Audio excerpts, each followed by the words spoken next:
በመኪና አደጋም ይሁን በህመም በኤሌክትሪክ ተይዞም ይሁን በስትሮክ ብቻ በየትኛውም አይነት ሁኔታ መሞት በከባድ ወንጀል ያስቀጣል። እርሶ ቢሞቱም አስክሬኑ ላይ ከባድ እርምጃ ይወሰዳል። ራስዎትን አጥፍተው መሞትማ በእነዚህ ከተሞች ጭራሽ አይታሰብም። ታመው ያልጋ ቁራኛ መሆን ሲጀምሩም ወደ ሌሎች ከተሞች እንዲጓዙ ይደረጋሉ። ሆስፒታል ውስጥም ብዙ ቀናት ከተኙ በሌሎች ከተሞች ወደሚገኙ ሆስፒታሎች ይዛወራሉ። እነዚህ ከተሞች ላይ መውለድ መብቶ ነው። በርካታ ልጆችንም መውለድ ይችላሉ። መሞት ግን በፍጹም አይቻልም። በእነዚህ ከተሞች ውስጥ 1000 ሰዎችን ቢገሉ እንኳን የሞት ፍርድም አይፈረድቦትም። ምክንያቱም መሞት በሕግ የተከለከለ ነውና።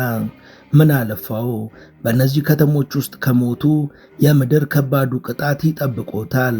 Like in northern Norway, where it's mostly permafrost, dying is forbidden because the bodies won't decompose in those icy grounds.